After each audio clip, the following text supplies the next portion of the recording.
اللہ تبارک و تعالیٰ نے جس کو خطیب بنایا، جس کو زبان دی، اس کو بڑی نعمت عطا فرمائی۔ بے لوگ اس شک کا مس یوز بھی کرتے ہیں، لیکن ہم اس پر کوئی گفتگو نہیں کرتے، مگر یہ ضرور ہے کہ ہر نبی کو اللہ نے خطابت عطا فرمائی، بے ہر شک نبی خطیب ہوئے ہیں، اس لیے کہ لوگوں کو اللہ کی طرف بلانے کے لیے بہت مؤثر ذریعہ خطابت ہے، واعظ و نصیحت ہے۔ اسی طریقے سے آپ دیکھیں ہندوستان کی سرزمین پر ملک کو آزادی دلانے میں خطابت نے ایک بڑا کارنامہ انجام دیا ہے۔ بے شک اسی طریقے سے دین کی اشاعت کے لیے خطابت نے ایک بڑا کارنامہ انجام دیا۔ جہاں کتابیں نہیں پڑھی جاتی وہاں بھی خطاب سنے جاتے ہیں، اس لیے کہ کتابیں بہت زیادہ علم والے لوگ سمجھتے ہیں، مگر خطاب کو ایک عام انسان بھی سمجھ لیتا ہے، اسی لیے خطابت کے ذریعے سے بڑا کام ہوا ہے۔ اللہ اکبر۔ ہم اپنے مرشد حضور غوث پاک کو جب ہم دیکھتے ہیں تو سرکار غوث اعظم جیسا ولی اگر ہمیں کوئی نظر نہیں آتا، غوث پاک جیسا کوئی مفکر ہمیں نظر نہیں آتا، غوث پاک جیسا کوئی معمار قوم و ملت ہمیں نظر نہیں آتا، غوث پاک جیسا عظیم مسلح ہمیں کوئی نظر نہیں آتا، غوث پاک جیسا جیسے مصنف ہمیں کوئی نظر نہیں آتا، غوث پاک جیسا جیسے عظیم صاحب ولایت کوئی نظر نہیں آتا، ویسے حضور غوث اعظم جہاں اپنی شخصیت کے اندر ایک بڑی عظیم ہستی ہے، ہر جہت سے وہ بے مثل و بے مثال ہے، اسی طریقے سے اللہ نے ان کو جو خطابت کا فن عطا کیا تھا، ان کے دور میں آپ جیسا خطیب دنیا نے نہیں دیکھا۔ خطابت کا وہ عالم تھا کہ حضور غوث پاک کی محفل میں ایک وقت میں 70,000 لوگ جمع ہوا کرتے تھے، سبحان اللہ۔ 70,000 لوگ، اور یہ کیمرے کتنے ہیں جو بیان ریکارڈ کر رہے ہیں، لیکن اس دور میں کیمرے تو نہیں تھے، لیکن غوث پاک کے خطابات کو ریکارڈ کرنے کے لیے، یعنی ان کو لکھنے کے لیے 400 بندے قلم دوات لے کر کے بیٹھتے تھے اور حضور غوث پاک کا خطاب لکھا کرتے تھے۔ جب غوث پاک خطاب فرماتے تھے تو انسانوں کے علاوہ جنات کا مجمع بھی ہوا کرتا تھا۔ ابھی یہ منتظمین نے کتنی محنت کی ہوگی، تب کہیں جا کر یہ ہزاروں کا مجمع جمع ہے، لیکن 70,000 نہیں ہوں گے۔ جہاں تک میرا خیال ہے کہ اس مجمع میں اتنی محنتوں کے بعد، لاکھوں روپے خرچ کرنے کے بعد ہزاروں آئے ہیں، مگر 70,000 نہیں ہے۔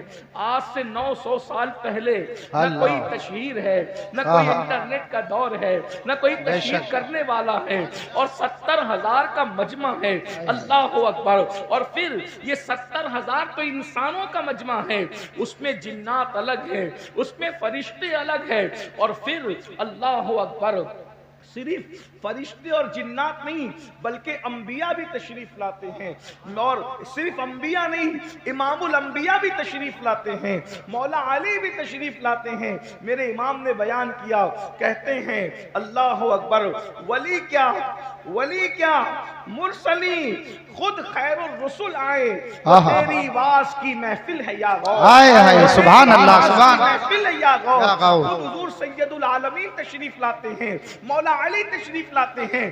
اللہ اکبر۔ اور بیان کی چاشنی کیا ہے، بیان کی لذت کیا ہے؟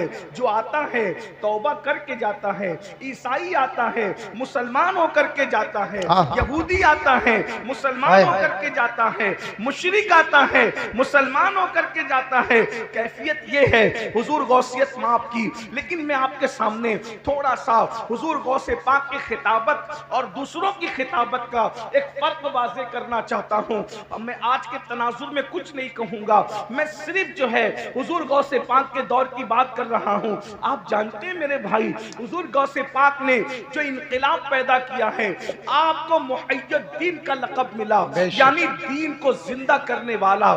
یہ لقب کسی کو نہیں ملا، امت محمدیہ میں یہ لقب صرف حضور غوث اعظم کی خصوصیات میں سے ہے، اسی لیے محی الدین کسی کو نہیں کہا جاتا۔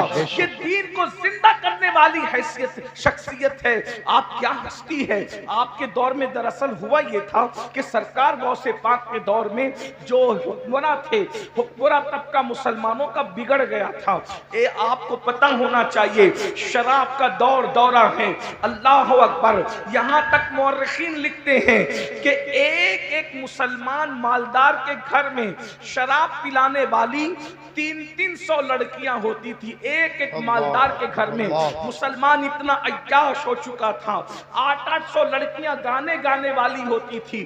دولت کی وجہ سے لوگ آوارہ ہو چکے تھے, دولت کی وجہ سے لوگ عیاش ہو چکے تھے. اور ایک بات آپ کو بتاؤں, حالات یہ تھے حضور غوث پاک کے دور میں کہ مسلمان عیسائی لڑکیوں کے ساتھ جو ہے وہ ان کو اپنے حرم میں لا کے رکھ رہے تھے, یہودی لڑکیوں کو اپنے حرم میں لا کر کے رکھ رہے تھے.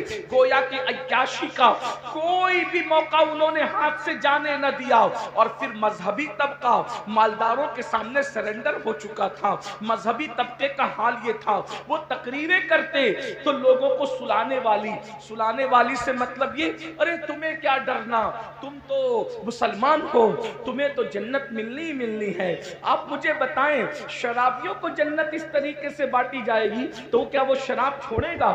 جواریوں کو جب جنتی کہا جائے گا, آوارہ گردی کرنے والوں کو جب جنتی کہا جائے گا تو کیا وہ برائی سے وہ باز آئے گا, وہ توبہ کرے گا؟ اللہ اکبر. قرآن حدیث کو چھوڑ کر منبر سے سب بیان ہو رہا تھا. یہاں تک کہ جھگڑے اہل علم میں یہاں تک پہنچ گئے تھے. اور جھگڑا بھی کس بنیاد پہ ہو رہا تھا؟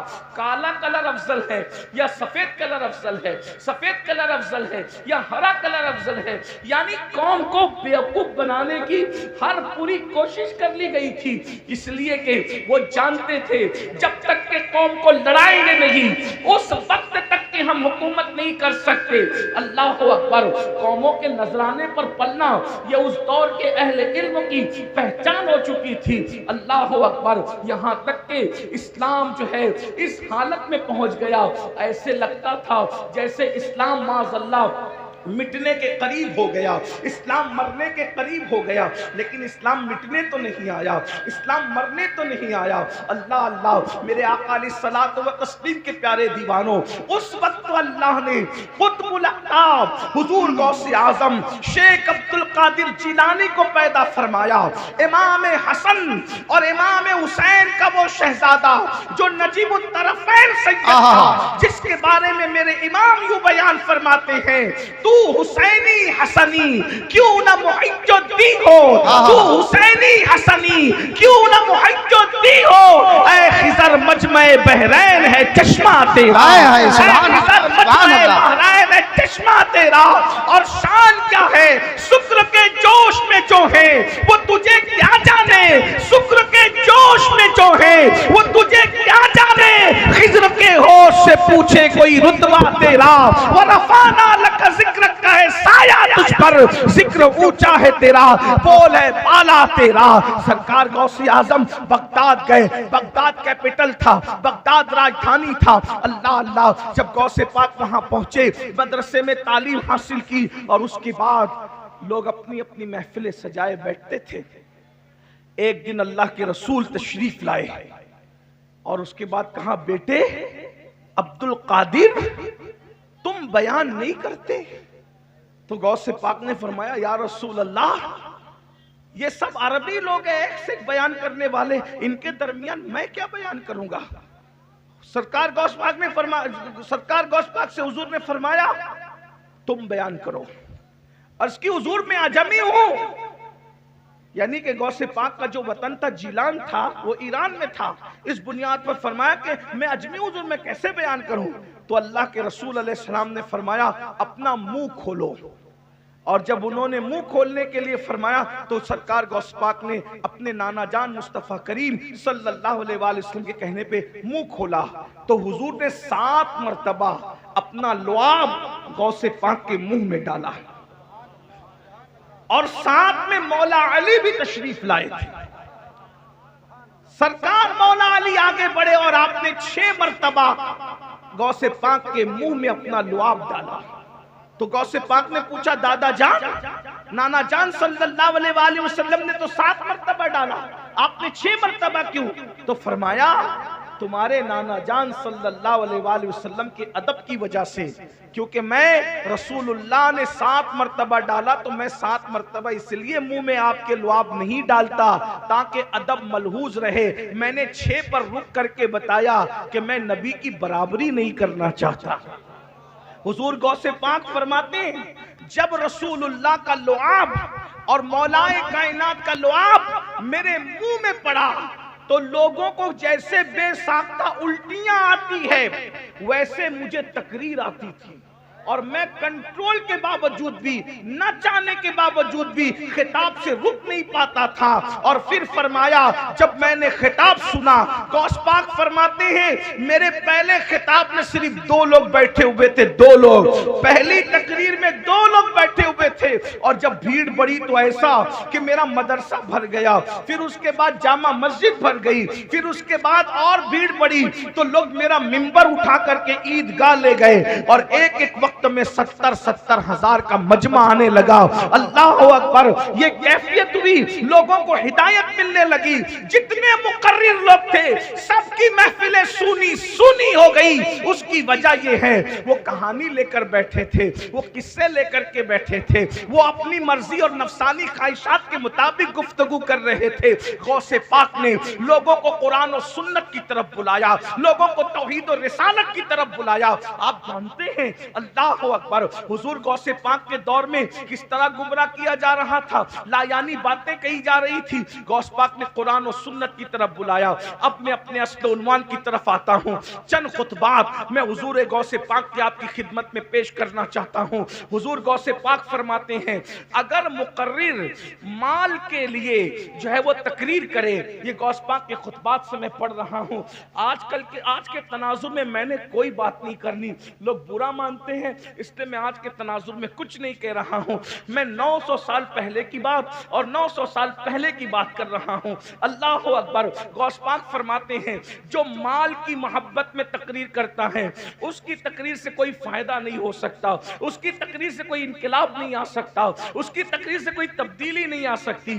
گفتگو اور تقریر تو صرف ایک کے لیے ہونا چاہیے جو وحدہ لا شریک ہے، اس کی رضا کے لیے ہونا چاہیے۔ اللہ اکبر، بلکہ لوگ دولت کے لیے بھی تقریر نہ کرے، لوگ داد کے لیے بھی تقریر نہ کرے، لوگ فریاد کے لیے بھی تقریر نہ کرے، ایک مقصد ہو اللہ راضی ہو جائے۔ اللہ کو راضی کرنے کے لیے میں اوپر کے طبقے کو تو کچھ نہیں کہتا، لیکن میں دنیا میں یہ میرے جو بھائی جو میرے ساتھی ہیں میں ان سے کہنا چاہتا ہوں کہ آج ہم بھی جلسے کرتے ہیں تو کیا انقلاب آتا ہے؟ آپ کہیں گے نہیں آتا۔ کیوں نہیں آتا؟ اس کی وجہ یہ ہے ہم جلسہ سال بھر میں ایک اس لیے کرتے ہیں کہ سال بھر تک ہمارے گن گائے جاتے رہیں کہ کمیٹی نے کتنا بڑا مقرر بلایا تھا اور کتنی بڑی بھیڑ جمع ہوئی تھی۔ میرے بھائی، ہم میں سے کیا کسی کی نیت یہ ہے کہ اللہ راضی ہو جائے؟ ذرا بتائیے تو صحیح، آپ نے لاکھوں لوگ جمع کر لیے اور اللہ راضی کرنے کی نیت نہیں ہے تو بھائی یہ لاکھوں لوگ تو ڈگڈگی بجانے والے مداری کی محفل میں بھی آ جاتے ہیں، یہ لاکھوں لوگ تو جو ہے وہ سیاسی لیڈروں کی محفل میں بھی آ جاتے ہیں، یہ لاکھوں لوگ تو اللہ اکبر نچنیے گویوں کی محفلوں میں بھی آ جاتے ہیں۔ اگر اپنی محفل میں آئے تو فرق کیا ہے؟ یاد رکھو جو کام کرو رضا الہی کے لیے کرو۔ اب غوث پاک کے خطبات کے چند اقتباسات میں پیش کر رہا ہوں۔ غوث پاک کیسے خطاب کرتے تھے؟ لوگ اپنے کپڑے پھاڑ لیتے تھے، غوث پاک کا خطاب سن کے کپڑے پھاڑ لیتے تھے، لوگ اللہ کے خوف سے مر جاتے تھے، کئی جنازے اٹھتے تھے، کچھ لوگ بے ہوش ہو جاتے تھے غوث پاک کا خطاب سن کے بے ہوش۔ کیا تاثیر تھی زبان میں، اور جب گفتگو کرتے تھے قرآن و سنت کی طرف بلاتے تھے، کس شان سے۔ آئیے پہلی بات حضور غوث پاک فرماتے ہیں اے نوجوانوں، اب غوث پاک کے خطبات میں پڑھنے لگا ہوں۔ غوث پاک فرماتے ہیں، زبان میری ہے بات ان کی، غوث پاک فرماتے ہیں اے نوجوانوں حسد مت کرو۔ غوث پاک کہہ رہے ہیں دیکھیے کتنے لچھے دار گفتگو کا دور ہے اور گفتگو کتنی سادی ہو رہی ہے۔ فرماتے اے جوانوں حسد مت کرو، کیونکہ حسد جیسے سوکھی لکڑی کو آگ کھا جاتی ہے ویسے حسد نیکیوں کو کھا جاتا ہے۔ حسد کرنے کرنے والا، توجہ کرنا، حسد کرنے والا ہمیشہ برباد ہے، اور جس سے حسد کیا جاتا ہے اس کا کچھ نہیں بگڑتا۔ فرمایا شیطان کا گھر جس نے ویران کیا وہ حسد ہی تو تھا، جس نے شیطان کو شیطان بنایا وہ حسد ہی تو تھا۔ لیکن دیکھو تو صحیح، آدم سے حسد تھا۔ اور ایک بات بتائی، سازش کرنے والا اگرچہ وقتی طور پہ کامیاب ہو جائے مگر ہمیشہ کامیاب نہیں ہوتا۔ حضرت آدم علیہ السلام کے خلاف شیطان نے سازش کی کہ میں جنت میں نہیں رہوں گا تیری وجہ سے، تو تجھے بھی جنت میں رہنے نہیں دوں گا، اور اس معصوم کے ساتھ سازش کی۔ حضرت آدم کو جنت سے نکلوایا کہ نہیں نکلوایا؟ مگر اللہ کی شان دیکھو، شیطان حسد کر رہا تھا آدم علیہ السلام سے، لیکن آدم کا کیا بگاڑا؟ آدم کو جنت سے نکالا۔ آدم نکلے تو اکیلے میاں بیوی تھے، مگر جب جنت میں جائیں گے تو کروڑوں اولاد کے ساتھ جنت میں جائیں گے۔ غوث پاک فرماتے ہیں حسد کرنے والے کا بگڑتا ہے، جس سے حسد کیا جاتا ہے اس کا کچھ نہیں بگڑتا۔ سازش کرنے والا برباد ہوتا ہے، جس کے ساتھ سازش کی جاتی ہے اس کا کچھ نہیں بگڑتا۔ دیکھو تو صحیح، اب آپ سے پوچھتا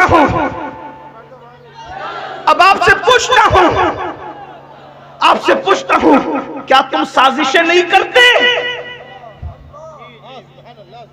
جن دوستوں کے ساتھ بیٹھتے ہو ان کے خلاف سازشیں کرتے ہو۔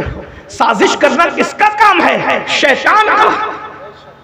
کس کے راستے پہ چل رہے ہو؟ غوث پاک کیسے جھنجھوڑتے ہوں گے؟ جب میں وہ خطبات پڑھتا ہوں تو میرے رونگٹے کھڑے ہو جاتے ہیں۔ کیا وہ آواز نہیں ہوگی؟ ہم لوگ جب تقریر کرتے ہیں ہمارے مقرر لوگ تو اتنے پیار سے بولتے، کیا کہتے ہیں؟ پیارے آقا کے پیارے دیوانوں، میٹھے میٹھے اسلامی بھائیوں، عزیزان ملت اسلامیہ، رفیقان گرامی، ایسے ہی بولتے ہیں۔ غوث پاک کیا بولتے تھے؟ او زندگیوں سدھر جاؤ ورنہ تمہیں قتل کرا دوں گا۔ وہ غوث پاک ایسے لہجہ یہ تھا، او بے دینو دین کی طرف آ جاؤ ورنہ تمہیں برباد کر دوں گا۔ یہ لہجہ انہی کو زیب دیتا ہے۔ بھائی جو عشاء کے وضو سے 40 سال تک فجر کی نماز پڑھتا رہا، یہ لہجہ اسی کو زیب دیتا ہے۔ جو تقریر کرنے کے بعد خود فجر نہیں پڑھتا اس کو یہ لہجہ کیسے زیب دے سکتا ہے؟ یہ لہجہ تو مرشدی کو زیب دیتا ہے۔ لیکن بہرحال بات اتنی ہے تو غوث پاک فرما سازش نہ کرو۔ آج بولو ایک دوسرے کے خلاف سازش نہیں کرتے، اپنے دوستوں جن کے ساتھ بیٹھتے ہو سازش کرتے ہو، اپنے بھائیوں کے خلاف سازش کرتے ہو۔ ایک کمیٹی کے 10 ممبر ہو تو 10 ایک دوسرے کے خلاف سازش کرتے ہو۔ سب ایسے نہیں ہیں، لیکن ذرا غوث پاک کی فکر تو دیکھو، غوث پاک کے خطابات تو دیکھو۔ غوث پاک کہتے ہیں سازش نہ کرو، یہ شیطانی کام ہے۔ اور سازش کر کے بگڑا کیا آدم کا؟ کیا بگڑا؟ اکیلے آئے تھے سازش کی وجہ سے، لیکن کروڑوں اربوں خربوں اتنی اولاد جو پھیلی، آدم کا بگڑا کیا؟ پتا چلا سازش کر کے کوئی کسی کا بگاڑ نہیں سکتا، وہ اپنا ہی بگاڑتا ہے۔ نہ کرو سازش، مومن کا کام نہیں، بلکہ مومن کا کام کیا ہے؟ اللہ کے رسول فرماتے ہیں الدین النصیحہ، دین بھلا چاہنے کا نام ہے۔ دین بھلا چاہنے کا نام ہے۔ سازش کرنا مومن کی شان نہیں، بھلا چاہنا مومن کی شان ہے۔ آپ کہیں گے میں تو سب کا بھلا چاہتا ہوں، کوئی میرا بھلا نہیں چاہتا۔ میں نے کہا یہ تو اور بھلے کی بات ہے۔ کیوں؟ جب تم سب کا بھلا چاہتے ہو تو قدرت تمہارا بھلا چاہتی ہے۔ اب کوئی آپ کا بھلا چاہے نہ چاہے، قدرت جس کا بھلا چاہے اس کا بگاڑ کیا کون سکتا ہے؟ اس لیے میرے بھائیوں سازش سے نکلو۔ یہ غوث پاک کے خطبات کا حصہ ہے جو میں پیش کر رہا ہوں۔ حسد سے نکلو۔ آج کوئی دوست زیادہ خوبصورت ہے تو دوسرے دوست اس سے حسد کرتے ہیں، اگر کوئی مالدار ہے اس سے حسد کرتے ہیں۔ غوث پاک فرماتے ہیں حسد کرنے والا اللہ کا دشمن ہے۔ حسد کرنے والا، تم تو اپنے اماموں سے بھی حسد کرتے ہو، تم تو اپنے بھائیوں سے بھی حسد کرتے ہو، تم تو اپنی بہنوں سے بھی حسد کرتے ہو۔ کتنے حسد میں ڈوب گئے۔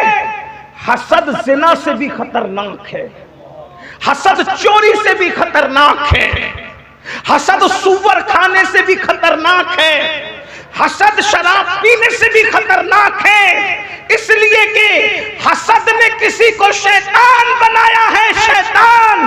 حسد نہ کرو۔ آج تو اماموں سے حسد، بھائیوں سے حسد، بہنوں سے حسد کسے کہتے ہیں؟ جس کو آپ جلیسی کہتے ہیں، یعنی کسی پہ اچھی چیز دیکھ کر کے جلنا۔ اس کو کیوں؟ غوث پاک کہتے ہیں وہ اللہ کا دشمن ہے۔ حسد کرنے والے تو اللہ کا دشمن ہے، کیونکہ اللہ دے رہا ہے اور تجھے برا لگ رہا ہے۔ جسے اللہ کا کام برا لگے اس کا کیا بنے گا؟ تو غوث پاک فرماتے ہیں حسد کرنے والوں کو تو مرتے وقت تو کلمہ بھی نصیب نہیں ہوتا۔ زنا کرتے ہوئے لوگ پکڑا جاتے ہیں، اس لیے لوگ زنا سے ڈرتے ہیں۔ تھوڑا سن لو بابا، بہت تھوڑی دیر، بہت لمبا نہیں کروں گا۔ گھنٹے بھر کا وقت میرے پاس تھا، جس میں سے 20 منٹ تو گزر ہی گئے، 20 سے 25 منٹ گزر گئے، 20-25 منٹ اور بچے ہوئے تو تھوڑا سا دھیان دے لو۔ سب اچھے سے سن رہے ہیں؟ تھوڑا آپ لوگ میرے بھائی سن لو۔ میرا چہرہ دیکھنے کے کیا شوق ہے، میں تو کہتا ہوں کہ مجرم کو نہ شرماؤ، احباب کفن ڈھک دو، منہ دیکھ کے کیا ہوگا، پردے میں رہنے دو۔ ہم اپنے آپ کو خوب سمجھتے ہیں کیا ہے؟ یہ تو اللہ کا کرم ہے کہ اللہ نے میرے گناہوں پہ پردے ڈال رکھا ہے تو آپ محبت کرتے ہو، ورنہ ہمیں اپنی اوقات خود پتہ ہے۔ مور ناچتا ہے تو بڑا خوبصورت لگتا ہے، بعد میں جب وہ اپنے پیروں کو دیکھتا ہے تو اس کو اپنی اوقات پتہ چلتی ہے، میں کیا ہوں، ہم کچھ نہیں ہے۔ جن کا ذکر ہو رہا ہے ان کو سن لو، بس ان کو سن لو۔ اس لیے کہ غوث پاک فرماتے ہیں جس کے دل میں میری محبت پیدا ہو جائے میں قیامت کے دن اس کو اپنے ساتھ جنت میں لے کے جاؤں گا۔ فرماتے ہیں جو مجھ سے محبت کرنے لگے اس سے جو دشمنی کرتا ہے پھر میں اس کو اس کے دشمنوں سے بھی بچاتا ہوں، اور اس کے دشمنوں سے پھر میں خود لڑتا ہوں۔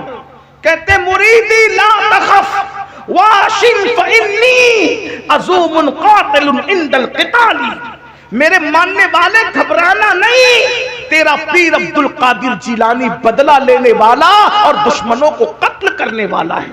فرماتے بابا میرا گھوڑا بے لگام ہے، میری تلوار بے نیام ہے، جو آ کر کے ٹکرانا ہے میں اس کو ختم کر دیتا ہوں۔ اس کو میرے بریلی کے قلندر نے کہا العما خیر ہے اے غوث وہ تیکھا تیرا، العما خیر ہے اے غوث وہ تیکھا تیرا، مر کے بھی چین سے سوتا نہیں مارا تیرا۔ نعرہ تکبیر، نعرہ رسالت، مسلک اعلی حضرت جشن غوث الورا حضور سید امین القادری، نعرہ تکبیر۔ سبحان اللہ، سبحان اللہ۔ ہر مرنے والا مر کے چین سے سو جائے۔ جیسے کسی کو اللہ نہ کرے کینسر ہے، کینسر میں تڑپ رہا ہے، جب کینسر سے وہ مر گیا اب مرنے کے بعد اس کو کینسر کا درد نہیں ہوگا کیونکہ وہ مر گیا، اب چین سے سو گیا۔ کسی کو ٹی بی ہے، ٹی بی میں کے مرض میں تڑپ رہا تھا، مر گیا، اب اس کو ٹی بی کا درد نہیں ستائے گا۔ اسی طرح کوئی بیماری ہو، کسی کو کوئی بیماری ہو، مرنے کے بعد وہ درد اس کو نہیں ہوگا۔ لیکن میرے امام کہتے ہیں جس کو غوث اعظم نے مارا ہو، ہر مرا ہوا چین سے سو سکتا ہے، لیکن غوث اعظم کا مارا ہوا چین سے اس لیے نہیں سو سکتا کہ ادھر غوث اعظم نے مارا اور مرنے کے بعد ادھر فرشتے بھی اس کو ماریں گے۔ العما خیر ہے اے غوث وہ تیکھا تیرا، مر کے بھی چین سے سوتا نہیں مارا تیرا۔ اور کہتے تو ہے وہ غوث کہ ہر غوث ہے شیدا تیرا، تو ہے وہ غیث کہ ہر غیث ہے پیاسا تیرا۔ راج کے شہر میں کرتے نہیں تیرے خدام، باج کس نہر سے لیتا نہیں دریا تیرا، اور تو گھٹائے سے کسی کے نہ گھٹے ہے نہ گھٹے، تو گھٹائے سے کسی کے نہ گھٹا ہے نہ گھٹے، جب بڑھائے تجھے اللہ تعالیٰ تیرا، وہ مٹ گئے مٹتے ہیں مٹ جائیں گے آدھا تیرے، نہ مٹا ہے نہ مٹے گا کبھی چچا تیرا، نہ مٹا ہے نہ مٹے گا۔ تو حضور غوث پاک فرماتے حسد نہ دیکھو، حسد نیکی، ہم نے نیکی کی، جو نیک ہیں ان کی نیکیاں کھا جاتا ہے حسد، جیسے آگ لکڑی کو کھا جاتی۔ ہم نے تو نیکی کتنی کی، حسد مت کرو۔ آج جو قتل ہو رہے ہیں، مرڈر ہو رہے ہیں، حسد کی وجہ سے۔ ابھی الیکشن کے ایام شروع ہوں گے، دیکھیے پھر کیا حسد ہے۔ حسد نکل کر آئے گا. میں کوئی سیاسی آدمی نہیں, جتنے ملک نے قانون نے اجازت دی اتنی سیاست میں دلچسپی لو, باقی حسد کر کے اپنی آخرت کیوں برباد کرتے. الیکشن کے بعد مرڈر ہوتے ہیں, الیکشن کے بعد ان کے گھر کی عورتوں کے ساتھ کھیل ہوتے ہیں, صرف اپنے حسد کی آگ کو بجھانے کے لیے ہیں. اگر کسی نے کچھ کسی کے ساتھ کر دیا, یہ جادو تک لے جاتا ہے حسد, کرنی کرتب تک لے جاتا ہے حسد. لوگ کہتے ہیں کہ ہر چوتھے آدمی کو شوگر ہے, عامر لوگ کہتے ہیں, میں نہیں کہہ رہا, عامر لوگ کہتے ہیں ہر دوسرے آدمی کو سحر ہے. وجہ حسد. دیورانی جٹھانی پہ کر رہی ہے حسد. یہ حسد کیا ہے؟ اور یاد رکھنا, حسد کر کے تم کسی کو پریشان کرتے ہو, کر سکتے ہو پریشان, اس کو برباد نہیں کر سکتے, اس کو مٹا نہیں سکتے, اس کو ختم نہیں کر سکتے. کیوں؟ شیطان ہلکان کر سکتا ہے, شیطان انسان کو مار نہیں سکتا. یہ آج جو جادو زوروں پر ہے نا, یہ بہنیں پنڈتوں تک جاتی ہے, سادھوؤں تک جاتی ہے, عاملوں تک جاتی ہے, ایسے مولویوں تک جاتی ہے جو کالے کرتب کر کے اپنے آپ کو بھی مولوی کہتے ہیں. کالے کرتب کرنے والا مولوی ہوگا؟ مولوی کا مطلب مولا والا. ہر داڑھی رکھنے والا مولوی نہیں ہوتا. جس کے دل میں اللہ کا ڈر ہوتا ہے وہ عالم ربانی ہوتا ہے. اور 500,000 میں ایسے کا, اور یہ بھی, اور آپ بھی ڈرتے رہتے ہو, کہتے ہیں اس نے کچھ کر دیا تو کیا. میں نے کہا تیرے رسول نے تو تجھے ایسی حفاظت کا دستہ دیا ہے, ایسی زرہ دی ہے, تم پہنتے کیوں نہیں؟ بہت معافی کے ساتھ, حضور نے تمہیں زرہ دے رکھی ہے. زرہ سمجھتے ہو؟ جنگ کے میدان میں جو لوہے کا لباس آتا ہے اس کو زرہ کہتے ہیں. جب وہ پہن کر کے آدمی میدان, ہر بہادر و کمزور و زرہ پہن کے میدان میں آتا, جب میدان میں آتا تو تیر اس پر اثر نہیں کرتے, تلوار اس پر اثر نہیں کرتے, اس کو زرہ کہتے لوہے کا. حضور نے بھی تمہیں زرہ دی ہے. 2 زرہ کا ذکر کرتا ہوں, اور اگر وقت رہا تو تیسری زرہ بھی بتاؤں آپ کو. اپنی طرف سے نہیں, میں کوئی عامل وامل نہیں ہوں, کسی بھی فیلڈ کا عامل نہیں, لیکن ہم تو حضور کے غلام ہیں. ہم ہر چیز میں اپنے بزرگوں کو دیکھتے ہیں. ایسی پاورفل چیزیں تمہارے پاس ہیں, تمہیں کوئی قبرستان میں بیٹھنے کی ضرورت نہیں, چلے چٹی کرنے کی ضرورت نہیں, بس حضور نے تمہیں بتایا. آقا علیہ السلام فرماتے ہیں جو باوضو رہے وہ اللہ کے قلعے میں محفوظ ہو گیا. سبحان اللہ. حضور کی حدیث ہے صلی اللہ علیہ وآلہ وسلم, باوضو آدمی پہ جادو اثر نہیں کر سکتا جب تک وہ باوضو رہے گا. حضور کہہ رہے ہیں, اور کیا فرمایا, اللہ کے قلعے میں محفوظ ہو جاتا ہے وضو کرنے والا.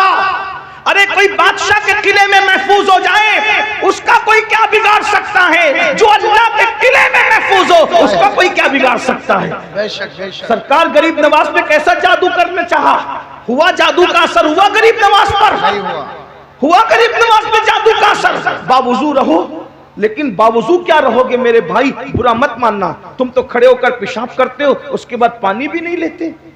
تمہیں وضو کرنا بھی میرے بھائی لوگ نہیں آتا زیادہ تر. اگر اچھے علماء سے آپ اپنا وضو چیک کرائیں نا تو آپ منہ ہاتھ تو دھوتے ہو, وضو نہیں کرتے. صحیح فرما رہے ہیں. جب عالم کے پاس آپ اپنا وضو چیک کرائیں تو آپ ناکام ہوں گے, جب یہ وضو اللہ چیک کرے گا تو کیسے کامیاب ہوں؟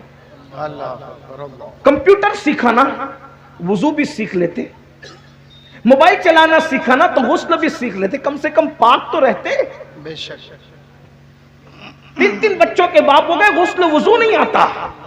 3 بچوں کی مائیں ہوگی, وضو سیکھا نہیں. ہر ایک کے لیے وقت دیا, اللہ کے لیے وقت نہیں دیا. اللہ کے بندوں غسل وضو سیکھو. آپ یہ نہ کہنا کہ کس مولوی کو لا کر کے بٹھایا, یہ تو ہمیں غسل وضو کی بات کرتا ہے, ہم تو بہت بڑی بات سننے کے لیے آئے تھے.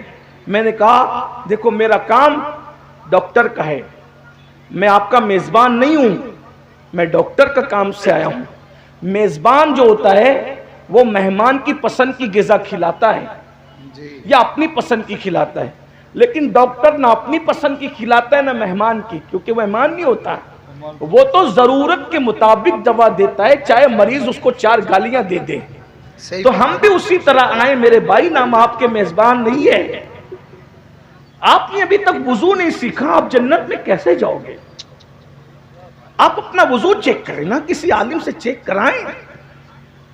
کبھی سیکھا وضو سیکھنے کے لیے بیٹھے, اب تو آن لائن کلاسیں علماء اہل سنت چلا رہے، علماء آن لائن کلاسز چلا رہے، آدھا پون گھنٹہ نکالو گے نا، بلکہ میں تو کہتا ہوں کسی اچھے عالم کے پاس صرف 2 گھنٹہ بیٹھ جاؤ، آپ کو وہ 2 گھنٹے میں وضو بھی سکھا دیں گے، غسل بھی سکھا دیں گے، نماز بھی سکھا دیں گے۔ 2 گھنٹے زیادہ وقت نہیں لگتا، اپنا دین بہت آسان ہے۔ یہ میری بہنیں بیٹھی ہوئی ہیں، اللہ انہیں ان پہ رحمت فرمائے، یہ لوگ بھی کچھ نہیں جانتی۔ آپ بتائیں جس کی ماں پوری زندگی پاک نہ ہوئی ہو، میں حیا کے پردے میں کہہ دوں، ذرا بتائیں، جب آپ علماء سے پوچھیے، مجھ سے مت پوچھیے، میں بہت چھوٹا آدمی ہوں، جب آپ کو غسل نہیں آئے گا تو آپ پہ جنابت کا غسل فرض ہوگا، جب غسل ہی نہیں آئے گا تو آپ پاک نہیں ہوں گے۔ تو زندگی بھر جو پاک نہ رہا، اس کے گھر میں نیک اولاد کیسے پیدا ہوگی؟ زندگی بھر جس کی ماں پاک نہ ہو سکی، اس کے گھر میں کوئی ولی قطب ابدال کیسے پیدا ہوگا؟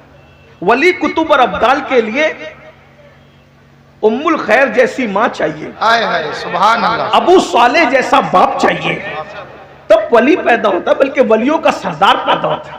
باپ غیاث الدین چاہیے، ماں ماہ نور چاہیے، تب غریب نواز جیسا فرزند پیدا ہوتا ہے۔ ہمارا کیا حال ہے؟ تو میں عرض کر رہا تھا، حسد سے نکلو، جادو کی تک پہنچا دیا تمہیں حسد نے، سازشوں تک پہنچا دیا۔ یہ غیبت کی محفلیں کیوں ہیں؟ حسد کی وجہ سے۔ اللہ کے رسول علیہ السلام کے غلاموں، فرمایا گیا الغیبت اشد من الزنا، کہ غیبت زنا سے بدترین چیز ہے۔ زنا سے بھی بری چیز کا نام غیبت ہے۔ جہاں بیٹھتے ہو، شادی میں غیبت، جنازوں میں غیبت، محفلوں میں غیبت، مذہبی محفلوں میں غیبت، مسجدوں میں غیبت۔ رمضان شریف میں بھی ہم اپنی زبان کو غیبت سے بچا نہیں پاتے، اس لیے خدا کے لیے حسد سے بچو۔ پھر غوث پاک فرماتے ہیں، میں عرض کروں نا، آپ تھک تو نہیں گئے نا؟ خطبات میں غوث پاک کے پڑھ رہا ہوں، مجھے پتا ہے آپ کو نعرہ لگانے والی تقریر چاہیے، لیکن آج میں ایسا نہیں کروں گا۔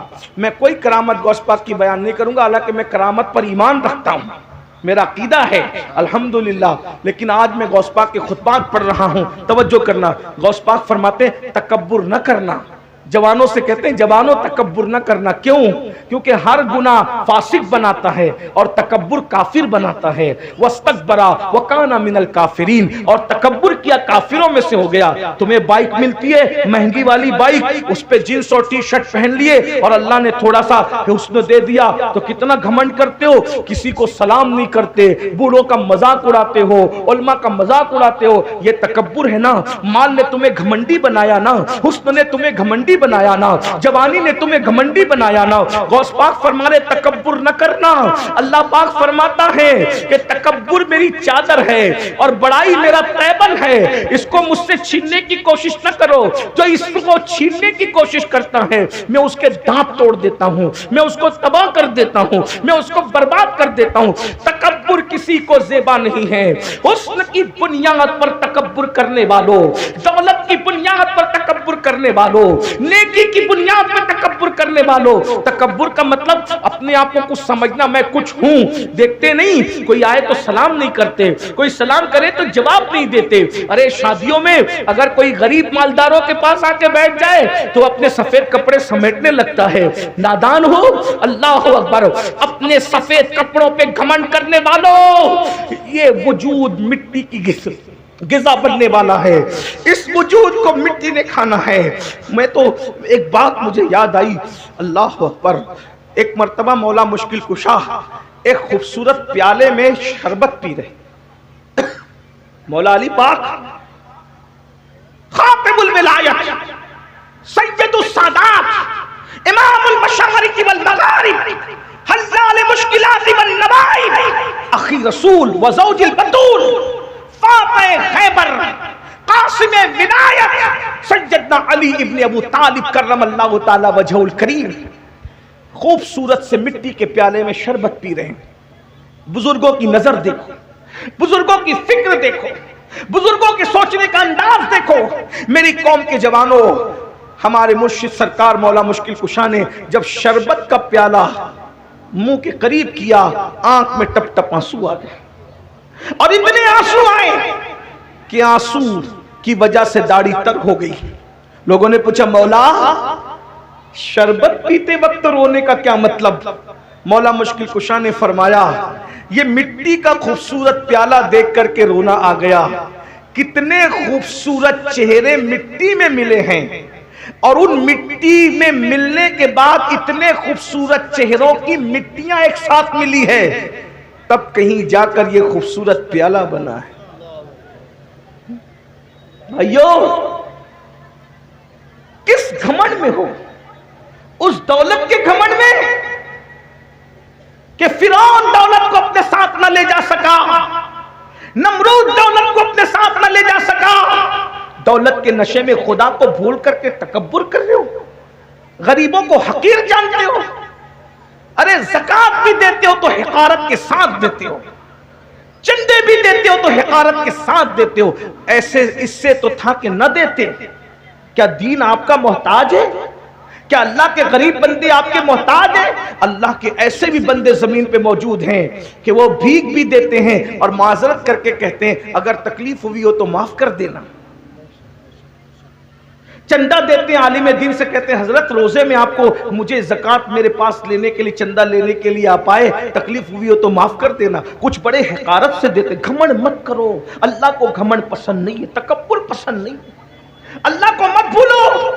یہاں ایک واقعہ اور یاد آتا ہے جو دل و دماغ کو ہلا دیتا ہے۔ ایک مرتبہ، نوجوان غور سے سننا، ایک مرتبہ دو بھائی اپنی زمین کے لیے جھگڑا کر رہے تھے، لڑ رہے تھے آپس میں، اتنی زمین میری، اتنی زمین تیری، اتنی زمین میری، اتنی زمین تیری، وہ اسی میں لڑ رہے تھے۔ آپ بھی لڑتے ہو نا؟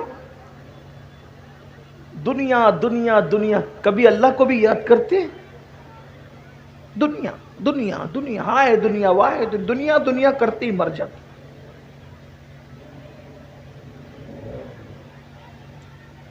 دو بھائی آپس میں زمین اور جائیداد کا جھگڑا کر رہے ہیں، لڑتے لڑتے انہوں نے دیکھا کہ اچانک ایک ٹوٹے ہوئے پیالے سے آواز آئی، او لڑنے والوں ذرا مجھے دیکھو، میری طرف دیکھو، میری بھی داستان اور آپ بیتی سنو۔ اب ٹوٹا ہوا پیالہ جو زمین پہ پڑا ہوا ہے، اس سے آواز آئے گی تو آدمی کی حیثیت کیا ہوگی، کیا اس کی پوزیشن ہوگی؟ میں اور آپ ہوتے تو بھاگ ہی جاتے، لیکن ان میں کچھ ہمت تھی، انہوں نے مڑ کے دیکھا ایک ٹوٹا ہوا پیالہ پڑا ہے اور اس سے آواز آ رہی ہے، میری بھی تو آپ بیتی سن لو، میری بھی تو داستان سن لو۔ اور جب یہ آواز آئی تو ان دونوں نے کہا کون ہو تم؟ دھیان سے سننا، تم ہی ہو نا بھائیو شادیوں کے موقع پر عورتیں نچانے کے لیے لاتے ہو نا، اپنے پیسے میں پٹاخے پھوڑ کے اپنے ہاتھوں سے آگ لگاتے ہو نا، ڈی جے پر ناچتے ہو، تھرکتے ہو، کون منع کرنے والا ہے؟ کوئی منع کرنے والا نہیں ہے آپ کو کون منع کرے گا؟ اس لیے کہ جس عالم پر آپ نے اپنا رعب جما رکھا ہے، آپ تو کہتے ہو کہ ہمارے چندے پہ انہیں تنخواہ ملتی ہے، ہمیں کیا روکیں گے؟ لیکن یاد رکھنا، مولوی کو دبانے والوں، مولا کی بارگاہ میں نہ کسی کی دادا گیری چلتی ہے، نہ کسی کی بابا گیری چلتی ہے۔ وہ اللہ فرماتا ہے ان بطش ربک لشدید، تیرے رب کی پکڑ بڑی سخت ہے۔ دولت کے بل بوتے پر زنا کے اڈوں کو آباد کرنے والے سن لیں، دولت کے بل بوتے پر شراب کے اڈوں کو آباد کرنے والے سن لیں۔ آپ ایسے نہیں ہیں، لیکن میری آواز اللہ وہاں تک پہنچائے گا، مجھے امید ہے جس کانوں کو اس کی ضرورت ہے۔ دولت کے بل بوتے پر شادیوں میں ڈی جے لگا کر ناچنے اور نچوانے والے سن لیں، دولت کے بل بوتے پہ پٹاخے پھوڑنے والے سن لیں، تمہیں کوئی منع نہیں کر سکتا، مگر اللہ تمہیں کہہ رہا ہے ان اللہ لا یغیر ما بقوم حتی یغیر ما بانفسہم، اللہ پاک اس وقت تک کسی قوم سے نعمت کو نہیں چھینتا جب تک کہ وہ قوم خود ایسے حالات پیدا نہ کرے کہ اس سے نعمت چھینی جائے۔ اللہ کی دی ہوئی دولت کا مس یوز کرو گے، غلط استعمال کرو گے، اللہ تم سے چھین لے گا۔ کیا تمہیں نے نہیں دیکھا کہ بڑے بڑے بادشاہ قید خانوں میں رہے؟ کیا تم نے نہیں دیکھا بڑے بڑے بادشاہ ہاتھوں میں بھیک مانگنے لگے؟ آپ کو پتا ہے، اللہ اکبر اللہ اکبر، طارق بن زیاد کی قوم، بربر قوم کا فاتح موسیٰ ابن نصیر، اس کی زندگی قید خانے میں تمام ہوئی. حج کے موقع پر لوگوں نے اس کو بھیک مانگتے دیکھا. آپ کیا سمجھتے ہو بڑے بڑے سلاطین برباد ہوئے اس لیے کہ اللہ کی خفیہ تدبیر سے ڈرتے رہو. جو دینا جانتا ہے وہ چھیننا بھی جانتا ہے. اللہ کے غضب کو چیلنج مت کرو, خدا کے غضب کو چیلنج مت کرو. وہ بہت غجور ہے, وہ بہت غیرت والا ہے. اللہ اللہ تو کٹورے سے, ٹوٹے کٹورے سے آواز آتی ہے, میری بھی تو داستان سنو, میری بھی تو آپ بیتی سنو. دونوں بھائیوں نے مڑ کے کہا کون ہے تو؟ اب آواز آ رہی ہے, میں فلاں بادشاہ کا تم لوگوں نے نام سنا؟ تو دونوں بھائی جھگڑا بھول کے ایک دوسرے کو دیکھنے گئے, ارے وہ تو اس بستی کا بہت بڑا بادشاہ تھا, پورے علاقے پر اس کی حکومت تھی, تو اس کو کیسے جانتا ہے؟ تو کہا میں ہی تو اس کی بکھری ہوئی مٹی ہوں,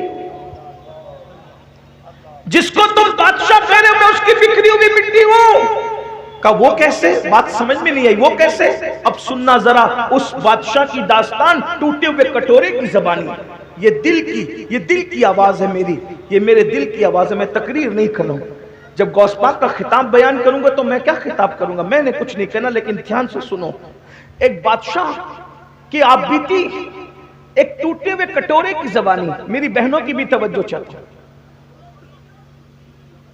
دولت کے نشے میں یہ میری مائیں اور بہنیں اللہ کو بھول گئی.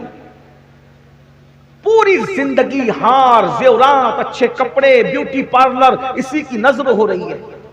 بہنوں, اللہ پاک کا ارشاد ہے کل من علیہا فان ویبقى وجہ ربک ذو الجلال والاکرام. سب فنا ہو جائیں گے, خدا کی ذات باقی رہے گی. خوبصورت چہروں پر گھمنڈ کرنے والیوں, بیوٹی پارلر میں جا کر کے اپنے آپ کو مصنوعی خوبصورت بنانے والی میری بہنوں, یہ نرم اور نازک چہروں کو قبر کی مٹی کھائے گی, قبر کے کیڑے کھائیں گے. یہ بدبو میں تبدیل ہو جائیں گے, یہ نجاست میں تبدیل ہو جائیں گے. اللہ کو یاد کر لو, خدا کو منا لو. ارے جو خدا کو راضی کر لے وہ فرشتوں سے بہتر ہے, جو خدا کو راضی نہ کر سکا پھر کتا اس سے بہتر ہے. بابا بلے شاہ نے کہا تھا اٹھ بلیا چل یار منا لے ورنہ بازی لے گئے کتے. کتا تو اپنے مالک سے وفاداری کرتا ہے, آدھی روٹی کھا کر تم ہلاتا ہے, وفا کا اظہار کرتا ہے. جس خدا نے تمہیں ہر نعمت دی اس خدا کے ساتھ بغاوت کرتے ہو. یہ میری مائیں اور بہنیں, بچہ اگر صبح 6 بجے اسکول جا رہا ہے تو 5 بجے اس کا ٹفن بنانے کے لیے تو اٹھ سکتی ہے, لیکن نبی کی آنکھوں کو ٹھنڈک پہنچانے کے لیے نماز فجر کے لیے نہیں اٹھ سکتی. کہ مولانا میری تو کمر میں تکلیف ہے, میں تو بیمار رہتی ہوں, تمہیں پتا ہے نا کہ میں پریشان رہتی ہوں. اللہ اکبر, آپ بیٹے کے ٹفن کے لیے اٹھ سکی, نبی کی آنکھوں کی ٹھنڈک کے لیے نہ اٹھے گی؟ وہ بیٹا بڑا ہو کر پتہ نہیں وفاداری کرے گا کہ نہیں, اس کے لیے راتوں کی نیند تم نے قربان کی کرنا چاہیے. میں منع نہیں کر رہا ہوں, لیکن بیوی کا منہ دیکھ کر وہ تمہارے ساتھ غداری بھی کر سکتا ہے, جوان ہو کر تمہیں گھر سے دھکے دے کے باہر بھی نکال سکتا ہے. اس کے لیے نیند قربان کرنے والوں, وہ جانے وفا جو تمہاری مرنے کے بعد تمہاری قبر میں تشریف لانے والے ہیں, ان کے لیے تم نیند قربان نہیں کر سکتے. کہاں ہے, کس بلا کی میں سے ہے سرشار ہم, دن ڈھلا ہوتے نہیں ہوشیار ہم. ٹوٹے کٹورے سے آواز, فلاں بادشاہ کو جانتے ہو؟ ہاں ہاں وہ تو بہت بڑا بادشاہ تھا. کہا اس کی بکھری ہوئی مٹی میں ہوں. کہا وہ کیسے؟ کہا جب اللہ نے اس کو حکومت دی, دولت دی, سلطنت دی تو وہ اللہ کو بھول گیا. وہ اللہ کو بھول گیا جیسے تم اللہ کو بھول گئے تھے. جیسے تم اللہ کو, ان کو کہتا ہے دونوں بھائیوں کو, جیسے تم مال دولت میں دنیا میں اللہ کو بھول گئے, وہ بھی اللہ کو بھول گیا. اور جب اللہ کو بھولا تو اللہ اس سے ناراض ہو گیا. اللہ کو بھولا تو اللہ اس سے ناراض ہو گیا. اور جب اللہ اس سے ناراض ہوا, ایک بات یہ بھی یاد رکھنا, اللہ ہم میں سے کسی کا محتاج نہیں کہ ہم اس کی عبادت کریں. معاذ اللہ اگر پوری کائنات خدا کی عبادت نہ کرے تو اس کی ربوبیت میں کوئی فرق نہیں آتا. پوری کائنات رات دن سجدے میں چلی جائے تو بھی اس کی ربوبیت میں کوئی فرق نہیں آتا. وہ فرق سے پاک ہے, وہ گھٹنے بڑھنے سے پاک ہے, وہ اتنا بلند ہے کہ اب اس کے آگے کوئی بلندی نہیں ہو سکتی, وہاں آگا پیچھا کچھ نہیں ہے. وہاں کوئی زوال نہیں ہے، وہاں کوئی عروج نہیں ہے۔ میرا اللہ وہ گھٹنے سے بھی پاک، وہ پڑھنے سے بھی پاک۔ اپنے دائیں بائیں میں ڈوبنے ڈبانے والوں کو دیکھ کر کے اس کو قیاس نہ کرنا، نہ وہ بیان میں آتا ہے، نہ وہ زبان میں آتا ہے، نہ وہ تصور میں آتا ہے، نہ وہ تخیل میں آتا ہے۔ ارے موسیٰ علیہ السلام جیسی ہستی اس کو دیکھ نہ سکی، جبریل علیہ السلام نے کبھی اس کو نہیں دیکھا، دیکھنے والی تو ایک ہی آنکھ تھی، جس کو قدرت نے بنایا تھا اسی لیے بنایا تھا۔ لیکن بہرحال تو ٹوٹے ہوئے کٹورے سے آواز آتی ہے، وہی بادشاہ تو میں ہوں۔ تو یہ کیسے کٹورا بن گیا؟ تو کہا جب اللہ کو بھول گیا، غافل ہوا، غفلت میں مر گیا۔ لوگ کیا کہتے ہیں؟ اللہ بری موت سے بچانا۔ کیا کہتے ہیں؟ اللہ بری موت سے بچانا۔ اور دماغ میں کیا گھومتا ہے؟ ایکسیڈنٹ نہیں ہونا چاہیے میرا، آگ لگ کے نہیں مرنا چاہیے میں۔ عورتیں کہتی ہیں اللہ بری موت سے بچانا، یعنی بچے کی ولادت کے وقت مجھے موت نہیں آنا چاہیے، کیونکہ بری موت اسی کو لوگ سمجھتے ہیں۔ میرے بھائی یہ بری موت نہیں ہے۔ اگر معاذ اللہ سب کی حفاظت کرے کوئی ایکسیڈنٹ میں مر جائے، وہ شہید ہے۔ یہ بری موت نہیں، وہ شہید ہے۔ یہ تو تمہارا خبط ہے، تم نے دوسروں کا سن کر کے رکھا ہے کہ جو بری موت سے مرتا ہے اس کی روح بھٹکتی رہتی، کوئی روح نہیں بھٹکتی۔ یہ سب ناپاک جنات ہیں جو تمہیں ورگلاتے ہیں، اور یہ مسلمان تو ہو گئے لیکن جدھر سے کنورٹ ہو کر کے آئے اس کی کچھ نہ کچھ نحوست ابھی بھی دل و دماغ میں خبط کی شکل۔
درود شریف پڑھنے کا بس درود شریف پڑھ لیجئے۔ جو لوگ درود شریف پڑھ سکتے ہیں وہ بلند آواز سے پڑھ لیں درود شریف۔ اللہ رب محمد صلی اللہ علیہ وسلم نحن عباد محمد صلی اللہ علیہ وسلم وعلا ذوی وآلہ ابد الدہور وکرما صلاۃ و سلام علیک یا سیدی یا جد الحسن والحسین۔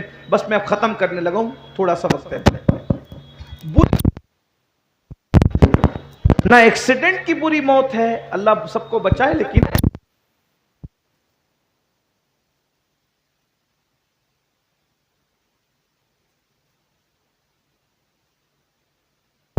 سب اللہم صلی علی سیدنا مولانا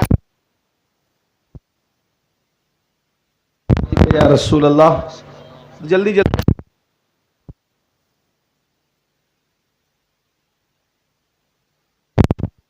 بی کا خیر الخلق کلہم۔ اگر کوئی بندہ غسل کر رہا ہو، پانی میں دریا میں تیر رہا ہو، اور اسی حالت میں وہ ڈوب کر مرے، خودکشی نہ کی ہو، ڈوب کر مرے، وہ شہادت کی موت ہے۔ اللہ نہ کرے کسی کے گھر میں آگ لگ گئی، اس میں کوئی مر گیا، آگ میں جل کر مر گیا، کوئی اس کو بچا نہ سکا، تو وہ شہادت کی موت ہے۔ تو پھر بری موت کون سی ہے؟ سن لیجیے، بری موت وہ ہے جو غفلت کی موت ہے۔ اگر آپ مسجد میں بھی سجدے کی حالت میں غفلت میں مرے نا، کہ سر تو سجدے میں تھا لیکن دل میں یار نہ تھا، دل میں یار کا پیار نہ تھا، بس چلے گئے تھے بھولے بٹ کے مسجد اور وہیں اٹیک بٹیک آ گیا، مر گئے، یہ غفلت کی موت۔ غفلت کی موت سے بری موت کوئی نہیں۔ آپ کہیں گے آپ نے سجدے کی، میں نے کہا وہ سجدہ ہی نہیں ہے جس میں یار کی یاد نہ ہو۔ کہنے والے نے کہا تھا نا، کہ اقبال نے کہا تھا، میں جو سر بس سجدہ ہوا کبھی، جو میں سر بس سجدہ ہوا کبھی، تو زمین سے آنے لگی صدا، تیرا دل تو ہے صنم آشنا، تجھے کیا ملے گا نماز میں۔ سجدہ لوگوں کو پتا ہونا چاہیے سجدہ کہتے کسے ہیں۔ ابھی تو زمین پہ کو پیشانی زمین پہ رکھنے کو لوگوں نے سجدہ سمجھ لیا، سجدے کی معرفت تو حاصل کرو۔ اگر 1 منٹ سجدہ کروانے تو دھڑکنیں تیز ہوتی ہے، سجدے میں دھڑکنیں تیز نہیں ہوتی، جو سجدہ سیکھ لیتے ہیں اور لذت سجدہ سے آشنا ہوتے ہیں وہ پوری رات سجدے میں گزار دے تو رات چھوٹی پڑتی ہے مگر سجدہ مکمل نہیں ہوتا۔ ایسے سجدہ کرنے والے ہیں کہ یا تو امام صاحب اگر 31 مرتبہ سبحان ربی الاعلیٰ کہتے تو کہتے کل سے تو نہیں آنا کیونکہ لمبا سجدہ ہے۔ سجدہ سجدہ ہے، سجدہ سجدہ ہے۔ بہرحال غفلت کی موت بری موت ہے، سب سے بدترین موت غفلت کی موت ہے، اور آج ہم سب غافل ہیں۔ بلکہ بزرگوں نے کہا جس دم غافل اس دم کافر۔ یہ صوفیہ کی اپنی زبانی ہے، میں اس کو جو ہے وہ آپ پہ وہ نافذ نہیں کر رہا ہوں، اس لیے کہ صوفیہ کا اپنا ایک انداز ہے۔ ہم تو غافل ہی ہیں نا، غفلت غفلت غفلت غفلت۔ تو بہرحال اس نے کہا، اس مٹی سے ٹوٹے ہوئے پیالے سے آواز آئی، میں تو غافل تھا اور غفلت میں موت آ گئی۔ اب غفلت میں موت آئی بادشاہ کو تو کیا ہوا؟ کل لوگوں نے دفن کر دیا جیسے کہ اوروں کو دفن کیا جاتا ہے۔ جب دفن کر دیا گیا میں تو میری مٹی مٹی میں مل گئی، ہڈیاں بھی زمین کھا گئی، کیڑے کھا گئے، سب ختم ہو گیا۔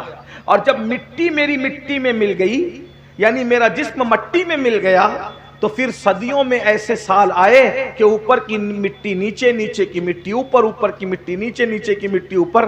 پھر کیا تھا؟ بس دل کا درد کہہ رہا ہوں، دھیان سے سن لو میرے جوانوں۔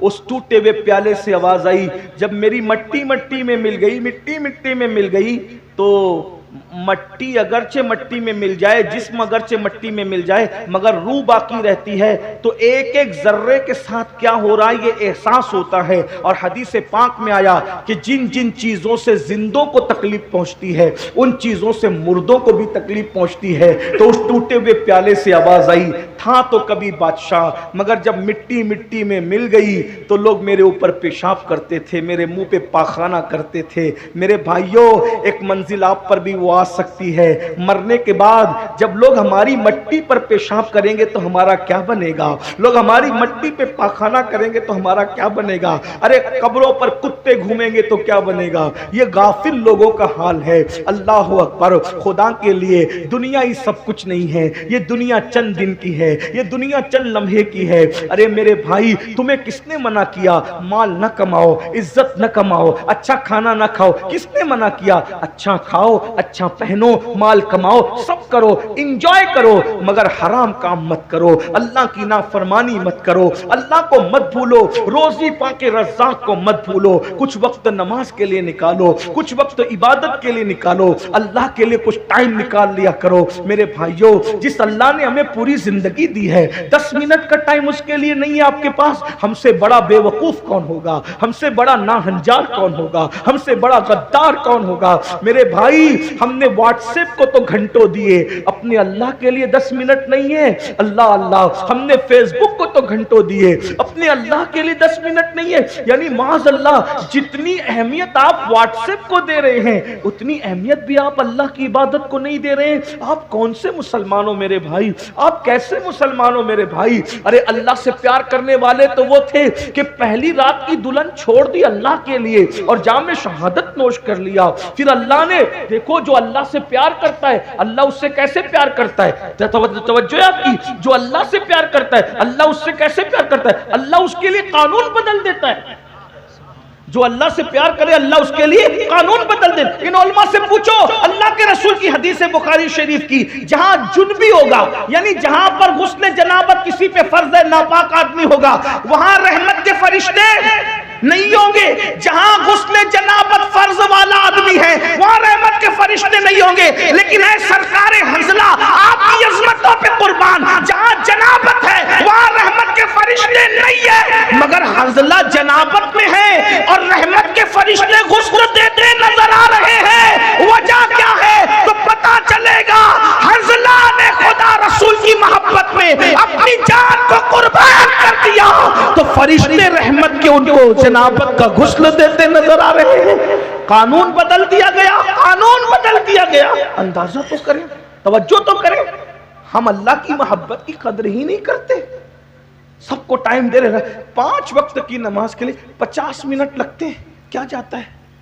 ہر محفل میں اس پہ زور دیتا ہوں، کیونکہ میرا مشن ہے لوگ اللہ سے ایک بار جڑ جائیں، اور اللہ سے جڑنے کا پہلا زینہ نماز ہے، آسان طریقہ نماز۔ میرا دل چاہتا ہے کہ میری قوم جتنا جلسوں میں آتی ہے نا، اتنا فجر کی نماز میں ہمارا کام پورا ہو گیا انشاءاللہ۔ اس لیے کہ جو قوم نمازی بن جائے اس کو اصلاح معاشرہ کے جلسے کی ضرورت ہی نہیں ہے، کیونکہ جو نمازی بنتا ہے اس کو اللہ خود سدھار دیتا ہے۔ ان الصلاۃ تنہا عن الفحشاء والمنکر، نماز ہر برائی اور بے حیائی سے روک لیتی ہے۔ اس قوم کو صرف نمازی بنا دو، یہ قوم ہر بے حیائی سے رک جائے گی، ہر برائی سے۔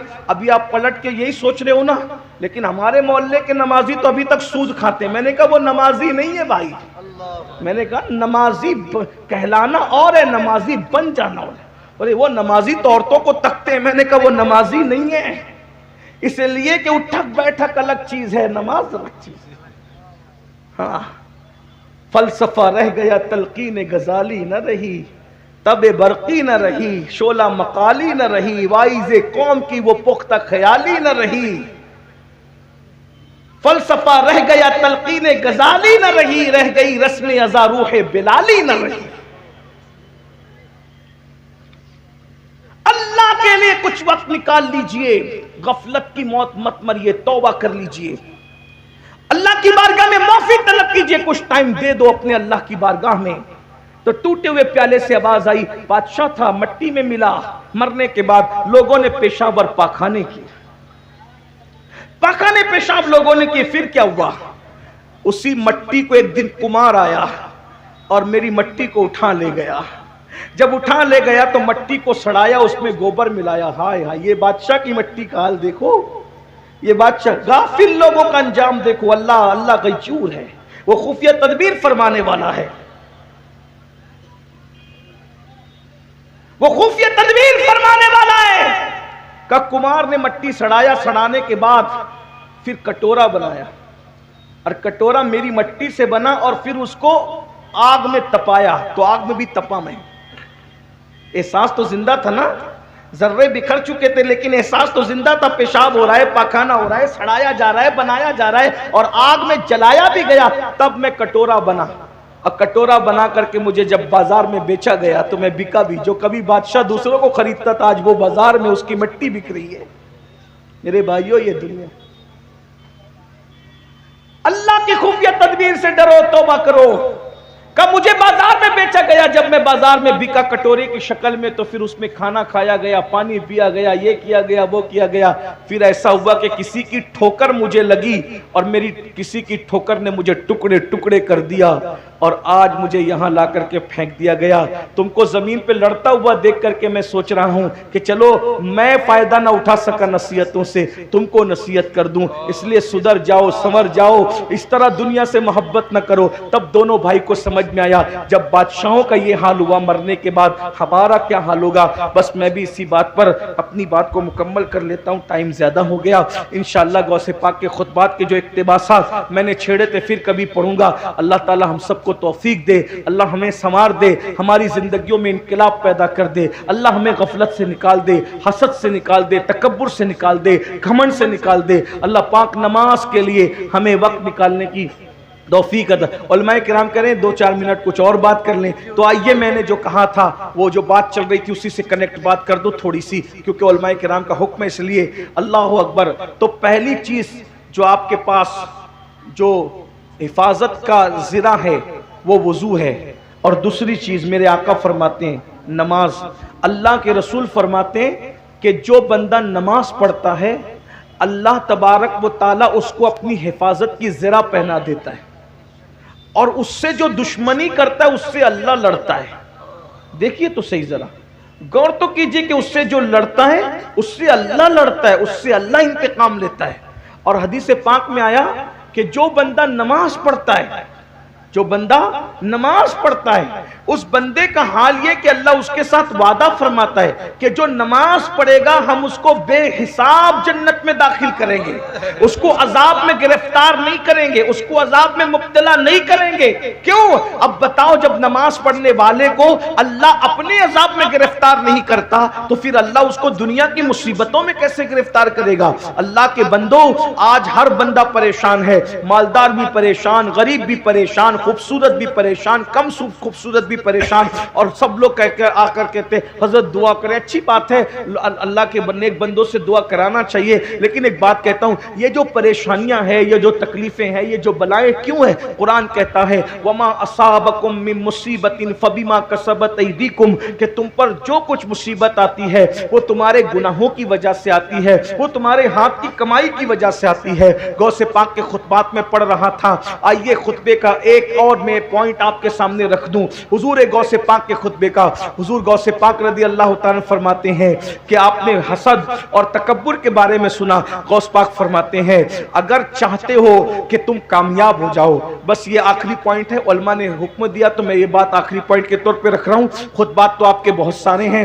غوث پاک فرماتے ہیں اگر کامیابی چاہتے ہو دنیا اور آخرت کی، میں بطور مفہوم پڑھ رہا ہوں، اپنی عبادت کا رنگ چاہتے ہو، دیکھو آج اپنی عبادت کا رنگ ہم پر نہیں ہے، ہمارے چہرے عبادت کے باوجود ویسے نہیں ہے جیسے عبادت گزاروں کے ہوتے ہیں، ہماری صحت ایسی نہیں ہے جیسے عبادت گزاروں کی ہوتی ہے۔ وجہ کیا ہے؟ اب غوث پاک اس کی وجہ بیان کرتے ہیں، فرماتے ہیں کہ اگر عبادت کا رنگ چاہتے ہو، عبادت کا فائدہ چاہتے ہو، دنیا میں کامیابی چاہتے ہو تو حلال روزی کو لازم پکڑو، رزق حلال کھاؤ، حلال کے سوا کچھ مت کھاؤ۔ آپ بھائی اپنا لقمہ چیک کیجئے، آج کیا ہم حلال کھا رہے ہیں؟ آپ سے پوچھتا ہوں کیا ہم حلال کھا رہے ہیں؟ بہت معافی کے ساتھ، بڑی معذرت کے ساتھ۔ دیکھو حق بات لوگوں کو تکلیف پہنچاتی ہے لیکن ہمیں اس سے کوئی فرق نہیں پڑتا، ہم تو قادری لوگ ہیں، اللہ کے لیے سچی بات رکھ دینا چاہیے۔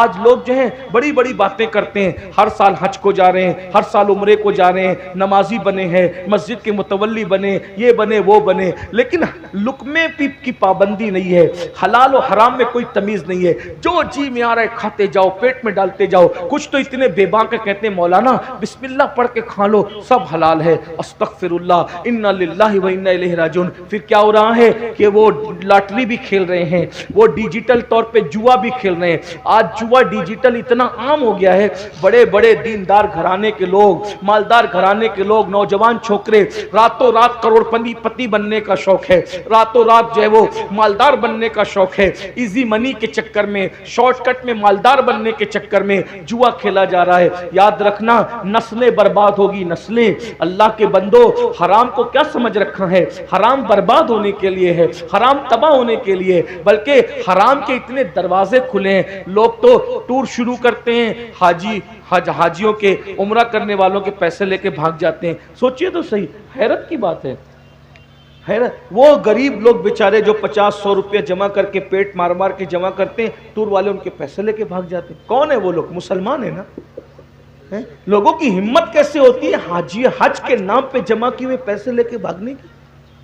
لوگوں کی ہمت کیسے ہوتی ہے کہ عمرہ کے نام پہ پیسے لے کے بھاگ؟ یعنی کتنی بے خوفی ہے، کتنی میں کہتا ہوں کہ یہ فرعون اور نمرود کے دور میں بھی لوگوں نے ایسا نہیں کیا ہوگا جو آج کر رہے ہیں، یزید کے دور میں بھی لوگوں نے ایسا نہیں کیا ہوگا۔ یعنی کتنا غفلت کی حد ہوتی ہے، غفلت کی انتہا ہوتی ہے۔ سید العالمین کی امت میں ہو حلال و حرام کی تمیز ختم ہے، سود پورے شباب پر ہے، جوا کے علاوہ سود یعنی بیاج پورے شباب پر ہے، دھندا کھل کے چل رہا ہے۔ امام اہل سنت سیدی اعلیٰ حضرت علیہ رحمہ حدیث نقل کرتے ہیں فتاوی رضویہ شریف میں کہ جس نے 1 درہم سود کا 1 درہم کھایا، 1 درہم، اب تو درہم چلتا بھی نہیں ہے، لیکن جس نے 1 درہم کھایا 1000 سال تک وہ جہنم کی آگ میں جلے گا۔ 1000 سال، 1000۔ تحفے کوئی دیتا ہے حلال کیوں کہ بس خوبصورت تحفہ ہے، وصول کرو۔ سیدنا فاروق اعظم فرمایا کرتے تھے سب کا تحفہ مت قبول کرو۔ اب تو لوگ یہی حدیث پڑھتے ہیں تحفہ لینا دینا سنت ہے اور تحفہ چیک کرنا بھی سنت ہے، تحفہ چیک کرنا بھی سنت ہے۔ فاروق اعظم کہتے ہیں سب کا تحفہ مت لو، کیونکہ بعض تحفے خفیہ رشوت ہوا کرتے ہیں، ہر لفافہ قبول مت کرو، ہر گفٹ قبول مت کرو، بعض چیزیں خفیہ رشوت ہوتی. غوث پاک سے بڑا کوئی متبع سنت ہے؟ وقت کا بادشاہ، وقت کا تاجدار، جسے دنیا خلیفہ بغداد کہتی ہے، اسلامی حکومت کا بادشاہ اور خلیفہ کہتی ہے. غوث پاک تو اس کو بھی بہت شان سے اس کو نصیحت کرتے تھے. غوث پاک بادشاہ کو جب خطاب کرتے تھے کہتے تھے ایک کھجور کے درخت سیدھے رہے ورنہ تجھے بدل دوں گا. غوث پاک بادشاہ وقت کو کھجور کا درخت کہہ کر اس کو اس کی اوقات یاد دلاتے. کبھی کہتے تھے او ستون، او کھمبے، اگر تو سیدھا نہیں رہا تو میں تجھے بدل دوں گا، ہٹا دوں گا تجھے، تیری جگہ دوسرا بادشاہ ہے. یہ کون کہہ سکتا ہے؟ غوث الثقلین کیسے؟ غوث پاک کو صرف 11ویں والا پیر سمجھتا ہے. یہ پلاؤ بریانی تک محدود مت رکھو غوث پاک کو. جس نے پوری دنیا میں انقلاب پیدا کیا اس کو عبد القادر جیلانی کہتے ہیں. جس نے بیت المقدس کے فاتحین کو ترتیب دیا ہے اسے شیخ عبد القادر جیلانی کہتے ہیں.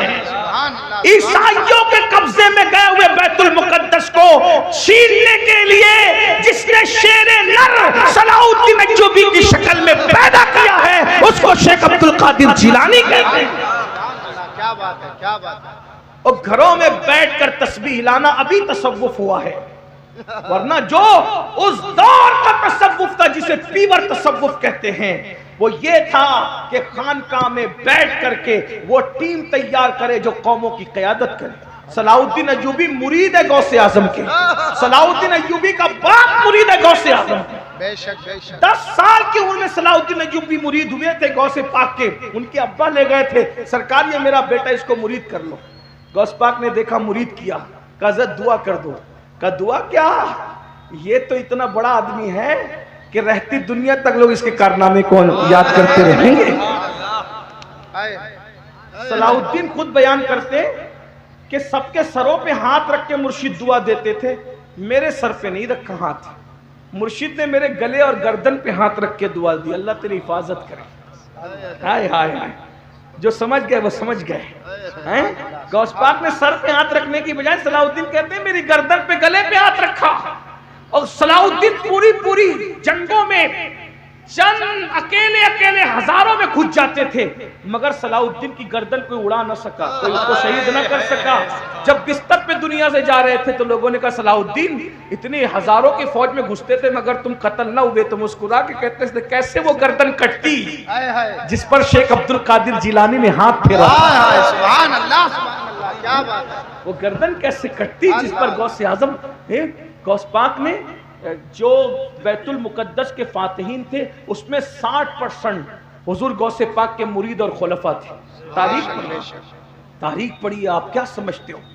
غوث پاک کے مدرسے سے ایک وقت میں 3-3 ہزار علماء اور فاضل فارغ ہوتے تھے اور غوث پاک اپنا پورا مدرسہ اپنے خرچے سے چلاتے تھے. چندے کا کوئی سسٹم نہیں تھا، بادشاہ سے کچھ نہیں لیتے تھے. ابھی میں بتانے لگا ہوں آخری بات کے طور پہ کہ بادشاہ کی حالت کیا کر رکھی تھی. کئی ملکوں میں غوث پاک کا کاروبار چلتا تھا. اس دور میں انٹرنیٹ کا دور نہیں تھا، ٹرین کا دور نہیں تھا، پلین کا. کئی ملکوں میں غوث پاک کا مال تجارت جاتا تھا. اتنے مالدار تھے غوث پاک کہ روزانہ نئے کپڑے پہنتے تھے اور دوسرے دن اس کو فقیر کو پہنا دیتے تھے. سبحان اللہ سبحان. یہاں تو عالم اگر کرانہ دکان کھول لے تو پوری بستی کو تکلیف ہوتی ہے کہ یہ مولوی ہے کیسا جو کرانہ دکان چلے. غوث پاک تاجر ہے پھر بھی بڑا پیر مانے گا اور امام نے کرانہ دکان کھول دی تو اس کو امام ماننے تیار. صحیح فرما رہے ہیں. یہ کیا فکر ہے؟ ارے کوئی تاجر سے کم ہے آپ کے یہاں؟ جس کا کلمہ پڑھتے ہو وہ نبی ملک شام تک جاتے تجارت کرنے. کیا بات ہے. جس کے مقلد ہو وہ امام اعظم بھی تاجر تھے اور جس کے مرید ہو وہ غوث اعظم بھی تاجر تھے. بے شک بے شک. لوگوں کے ٹکڑوں پہ پلنے کی بدعت تو ابھی ایجاد کی گئی میرے بھائی. ہمارے بزرگ ٹکڑوں پہ پلنے والے نہیں تھے، اپنے ٹکڑوں پر دنیا کو پالنے والے تھے. کیا بات ہے. آسماں خان زمین خان زمانہ مہمان صاحب خانہ لقب کس کا ہے تیرا تیرا. اور نکلو دقیانوسی فکر سے ستاروں کے آگے جہاں اور بھی ہے ابھی عشق کے امتحان اور بھی ہے. تو شاہی پرواز ہے کام تیرا، تیرے سامنے آسماں اور بھی. مذہبی طبقے کو اپنے امام کو کہو حضرت آپ تجارت کریے میں آپ کا سپورٹ کرتا ہوں، چلو اپنے پارٹنرشپ میں کرتے ہیں، چلو کرتے ہیں۔ اماموں کو تاجر بناؤ تاکہ نہ پھر تقریر کی کوئی فیس طے کرے گا نہ تراویح کی کوئی فیس طے کرے گا۔ کیوں؟ جب تقریر کرنے والا تمہاری طرح سیٹ ہوگا تو وہ اور پیسہ دے کر کے جائے گا، وہ مانگ کر کے کیوں جائے گا؟ مانگنے والی قوم تو تم نے بنا رکھی ہے نا، کیونکہ تم اپنی قوم اپنے مذہبی طبقے کو کچھ کرنے نہیں۔ امام اعظم تاجر تھے، کچھ نہیں، کوئی تکلیف آپ کو نہیں ہے نا، لیکن امام اعظم کے دور میں ہوتے تو جیسے آج اپنے امام سے تکلیف ہے، اس دور میں بھی آپ کو امام اعظم سے بھی تکلیف ہوتی، کیونکہ جب آپ کے پاس تکلیف والا دل ہے تو آپ کریں گے کیا، ہے نا؟ تو خدا را ذرا فکر اونچی کیجیے، خدا تجھے کسی طوفان سے آشنا کر دے کہ تیرے بحر کی موجوں میں اضطراب نہیں۔ بات کیا کر رہا تھا؟ سرکار غوث پاک اپنا مدرسہ اپنے پیسے سے چلاتے تھے تجارت، اور کتنے 3000 فارغ ہوتے، ہر سال فارغ ہوتے تھے، تو جس مدرسے سے 3000 فارغ ہو رہے ہوں اس میں پڑھتے کتنے ہوں گے؟ 30 بچے فارغ کرو تو کم سے کم 300 پڑھانا پڑتا ہے، تو 30 فارغ ہوتے ہیں، تو جہاں 3000 فارغ ہو رہے ہو تو وہاں پڑھتے کیا؟ پھر کس کا خرچہ؟ صرف غوث پاک کا۔ اور بادشاہ کی حالت کیا؟ بس بات ختم ہو رہی ہے۔ بادشاہ ایک دن آیا، پہلے بھیجتا تھا، بہت تحفے بھیجتا تھا غوث پاک کو، بہت گفٹ بھیجتا تھا۔ غوث پاک کہتے تھے واپس لے جاؤ، حرام کا مال مجھے نہیں چاہیے، کسی اور لے جاؤ۔ ایک دن بادشاہ خود آیا اور وہ جو تشت ہوتے ہیں اس میں درہم و دینار کی تھیلیاں بھر بھر کے لایا۔ غوث پاک سے کہا حضور قبول کر لیجئے۔ غوث پاک پھر غوث پاک تھے، گول چہرہ، ملی ہوئی بھویں اور گندمی چمکدار رنگ، داڑھی سینے کو گھیرے ہوئے اور پتلے پتلے ہونٹ، انار کے دانوں کی طرح جمے ہوئے دانت، مشک کی جسم سے آتی ہوئی خوشبو جس پر کبھی مکھی نہیں بیٹھی، 70,000 کے مجمع میں اتنی بلند آواز سے گرجدار تقریر کہ پہلا بندہ سنتا تھا تو 70,000 کے مجمع میں آخری بندہ بھی ویسے ہی سنتا تھا۔ سبحان یہ اللہ، سبحان آواز اللہ۔ گندرج، اور غریبوں سے اتنا پیار، ان کے ساتھ بیٹھ جائیں، اور بادشاہ آئے تو اس کے لیے اٹھ کے کھڑے بھی نہ ہو، کبھی اس کے لیے اٹھ کے کھڑے نہیں۔ اور ہم لوگ غریب نظر انداز صحیح فرما رہے ہیں، اور مالدار کو غلام، مالداروں کی غلامی۔ غریب کا جنازہ پڑھنے کے لیے کوئی نہیں آتا، اور مالداروں کے یہاں جنازے کا کاندھا بدلنے والوں کی قطار لگی رہتی ہے۔ صحیح فرما رہے ہیں۔ ارے میرے بھائی، کوئی کڑکا کسی کڑکے کو کیا دے گا، کوئی محتاج کسی محتاج کو کیا دے گا؟ مالداروں کی غلامی کرنے والوں، مالدار برے نہیں ہیں، لیکن غریبوں کی بھی کچھ قدر کر لو۔ غوث پاک فرماتے ہیں ایک دن میں نے اللہ سے پوچھا اللہ تو مجھے کہاں ملے گا؟ اللہ سے میں نے پوچھا اللہ تو مجھے کہاں ملے گا؟ تو اللہ نے فرمایا غریبوں کی بستی میں ڈھونڈ لے، تو میری رحمت کو وہیں پہ پا لے گا۔ سبحان اللہ، سبحان اللہ، سبحان اللہ۔ آج تو غریبوں کے پسینے سے بدبو آتی بھائی، آپ تو غریب کی خیریت نہیں پوچھ سکتے میرے بھائی۔ کپڑے دیکھ کر خیریت پوچھتے ہو، موبائل دیکھ کے خیریت پوچھتے ہو، بائک دیکھ کے خیریت پوچھتے ہو، کار دیکھ کے، بنگلے دیکھ کے، تو کیا تم نے دولت کو اپنا خدا بنا لیا؟ معاذ اللہ۔ اگر تم خدا کے لیے خیریت پوچھ رہے ہو تو تمہارے لیے غریب اور امیر میں کوئی فرق نہیں ہونا چاہیے۔ اگر تم خدا کے لیے جنازے میں گئے ہو تو غریب کے جنازے اور امیر کے جنازے میں تمہارے لیے کوئی فرق نہیں ہونا چاہیے۔ بدلو اپنے آپ کو، تبدیل کرو۔ کیا کہہ رہا تھا؟ توجہ۔ بادشاہ نذرانہ لے کر آیا، وہ غوث پاک میں لے جا، تیرا نذرانہ میں نہیں لیتا۔ انہوں نے کہا سرکار قبول کر لیں۔ فرمایا نادان، میں تیری جنت چاہتا ہوں اور تو میری جہنم چاہتا ہے؟ لوگ کے خون پسینے کی کمائی نچوڑ کر میرے پاس لاتا ہے، حرام میرے پاس لاتا ہے۔ اس نے کہا حضور لے لیجئے۔ غوث پاک نے جلال اور غصے کی کیفیت میں 2 تھیلیاں اٹھائی جس میں مال بھرا ہوا تھا، اور اس کو جب نچوڑا ہے فاتح خیبر کے بیٹے نے قوت حیدری سے، تو پھر اس تھیلی سے خون ٹپکتا ہوا نظر آیا۔ غصے میں فرمایا لوگوں کا خون نچوڑ کے لا کے مجھے تحفہ دیتا ہے، اگر تیری نسبت رسول کا خیال نہ ہوتا تو ان تھیلیوں کو اتنا نچوڑتا کہ تیرا محل اس خون میں ڈوب جاتا۔ غریبوں کی رقم لوٹتا ہے، غریبوں کے خون پسینے کو لوٹ کے میرے پاس لاتا ہے، لے جا، یہ جس کی امانت ہے اس تک پہنچا دے۔ غوث پاک ایک خوبصورت جملہ سنے، بات پوری۔ غوث پاک کہتے ہیں اپنی قوم سے تقریر کرتے ہوئے، روزہ رکھتے ہو رمضان شریف کا؟ میں بھی ان کی نقل میں پوچھ رہا ہوں، بولو بھائی رکھتے ہو تو بولو۔ غوث پاک کہتے ہیں پانی حلال، صبح صادق سے غروب آفتاب تک پانی چھوڑ دیا، تو یہ روزہ ہے، یہی ہے نا روزہ؟ کھانا حلال، صبح صادق سے غروب آفتاب تک کھانا چھوڑ دیا، یہی ہے نا روزہ؟ وظیفہ زوجیت حلال، صبح صادق سے غروب تک چھوڑ دیا، تین چیزوں کے چھوڑنے کا نام یہی ظاہری روزہ ہے۔ غوث پاک کہتے ہیں حلال پانی سے دن بھر بچتے ہو، جملہ غور کریں، اسی جملے پہ بات پوری ہوتی میرے مرشد کے جملے پہ، میرے اللہ کرے کسی کے دل میں بات اترے۔ فرماتے ہیں پانی حلال تھا، دن بھر پانی نہیں پیا، یہی روزہ؟ کھانا حلال تھا، دن بھر کھانا نہیں کھایا، یہی روزہ؟ وظیفہ زوجیت نہیں کیا، یہی روزہ؟ لیکن جب افطار کرنے بیٹھتے ہو تو خون سے افطار کرتے ہو، افطار خون سے کرتے ہو۔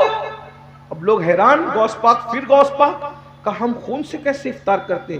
کہا وہ جو کھجور منہ میں ڈالتے وہ کھجور نہیں، اگر کسی کا قرضہ لے کر کے ڈبا دیا تو یہ اس کا خون ہے نا، کسی کا مال ناحق چھین کر کے نہیں دیا یہ اس کا خون ہے نا، یتیموں کا مال ہڑپ کر لیا، بہن کا حصہ غصب کر لیا، بھائی کا حصہ غصب کر لیا، دیتا نہیں تو وہ کھجور نہیں ہے، وہ لوگوں کا خون ہے، خون، وہ حرام مال لوگوں کا خون ہے، خون۔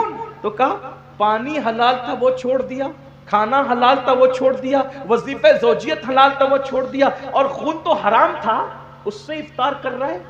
یہ جو دسترخوان سجے ہیں یہ حرام سے نہیں سجے، اگر یہ حرام سے سجے ہیں تو لوگوں کے خون سے سجے ہیں۔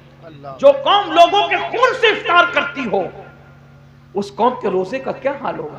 تو حرام کھانے والا صرف حرام نہیں کھاتا، لوگوں کا خون چوستا ہے۔ تو غوث پاک فرماتے اگر دنیا کی اور آخرت کی کامیابی چاہتے ہو حلال کو لازم پکڑو۔ غوث پاک کا ایک قول، کسی نے کہا غوث پاک مرشد آپ کو اتنی ترقی کیسے ملی، یہ مقام کیسے ملا، یہ مرتبہ کیسے ملا؟ میرے مرشد کہتے ہیں دو چیزوں سے مجھے یہ مقام نصیب ہوا، نمبر ایک میں ہمیشہ سچ بولتا رہا، نمبر دو میں ہمیشہ حلال کھاتا رہا، صدق مقال عقل حلال نے مجھے اس مقام پر پہنچا دیا۔ آئیے ہم بھی سچ بولیں، حلال کو لازم پکڑیں انشاءاللہ۔ آپ کہتے ہیں بہت ٹف ہے حضرت، میں نے کہا کوئی ٹف نہیں ہے، سچی نیت کرو، اللہ کا وعدہ ہے والذین جاہدوا فینا لنہدینہم سبلنا، جو اللہ کی راہ میں کوشش کرتے ہیں اللہ ان کے لیے رستے پیدا کر دیتا ہے۔ اللہ ہم سب کو توفیق عطا فرمائے، دوران گفتگو کوئی غلطی ہو تو اللہ تعالی معاف فرمائے۔ استغفر اللہ ربی من کل ذنب واتوب الیہ۔